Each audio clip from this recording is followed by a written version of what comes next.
into hatred of the Han Chinese by claiming that the oppression of the Uyghurs came from the Han Chinese people. Our hope lies in the termination of racial hatred. End of the quote. We also have to recognize that it is because of our intrinsic weakness as a human being that we have been susceptible to the deceptive techniques. This, in fact, is one of the vulnerability of humankind. We place too much value on differences.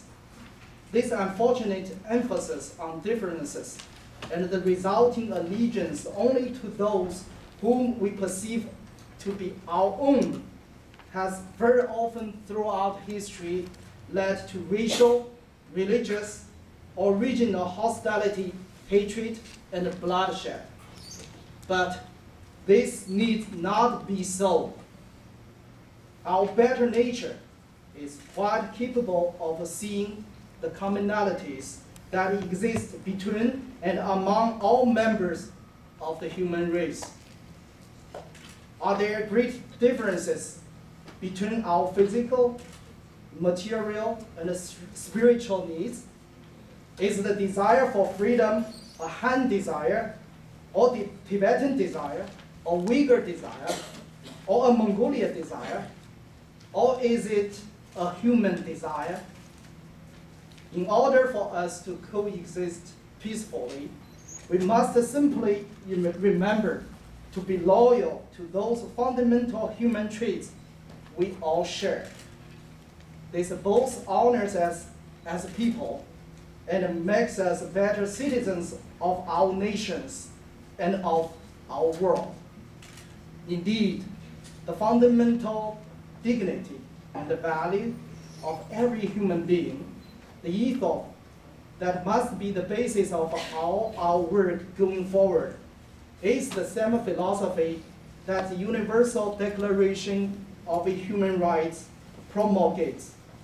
The Universal Declaration of Human Rights, whose 60th anniversary we will soon celebrate, does not seek to eliminate differences among peoples and cultures, but simply recognizes a series of fundamental human rights to which every individual is entitled by virtue of the humanity in which we all share. These rights are guaranteed irrespective of race, culture, religion, language, and geography, precisely because while these things are aspects of being human, in no instance do they supersede the fundamental right that exists to protect this humanity. This idea must be the ideological foundation of our common cause. And based on this ideological foundation, we must work out a plan for a constitutional democracy for all. We must foster a commitment to a democratic constitutional system that all of us can agree upon and trust, especially in those lands under the actual jurisdiction of the People's Republic of China. History, no matter how you look at it, has intertwined our fates. It is therefore essential for us to work from a common starting point, and the dedication to the creation of the rule of a constitutional law is such a starting point. And as a starting point, it will nurture a relationship of a coexistence based on mutual respect. Without an agreement of this kind, our pursuit of equality, love, and freedom is only a utopian dream. The dictatorship will manipulate us, divide us, and destroy us by preying on the fundamental weakness of our lack of a common ideal. We must also pledge to each other. That in addition to working from a common starting point towards a common goal, we will repudiate violence as a political tool. We must commit to nonviolent means to effectuate our goals. A new constitutional democracy must be birthed peacefully, so that peace and equality are as much a part of its creation and future existence as dictator and disrespect for human rights are a theme of the communist past. Without question, the Chinese repressive one-party political system is the primary obstacle standing between us and the constitutional democratic order. If it remains in place, there will be no meaningful future for any of us. This obstacle must be removed, but none of the groups we represent can single-handedly carry out this task by ourselves.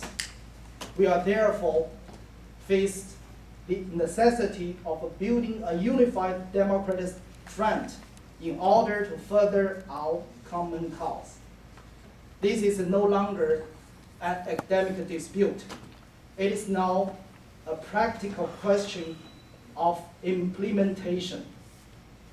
We all understand that it is much more difficult to practice than to theorize.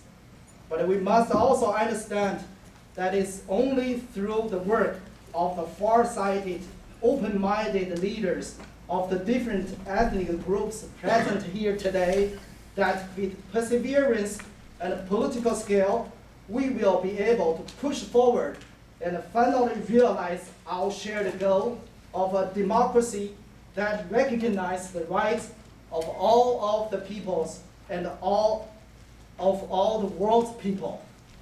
Let this meeting serve as our new shared beginning. Thank you.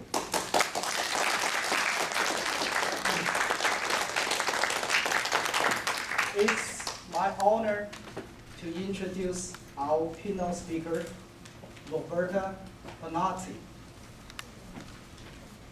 Roberta Bonazzi, Executive Director of the European Foundation for Democracy, has a long-standing experience as an EU public affairs practitioner. After having worked for some of the major public affairs agencies in Brussels, she founded the European Foundation for Democracy.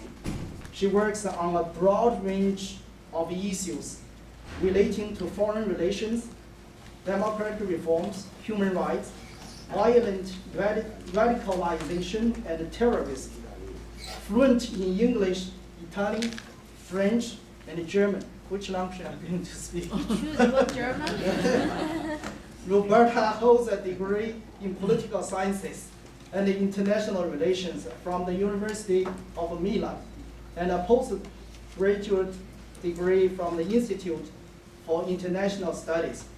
Roberta is also the co-director of the Center for Liberty in the Middle East. The title of his speech is Democracy and Universal Human Rights, a Perspective from Europe. Please join me welcome our keynote speaker, Roberta Bonazzi.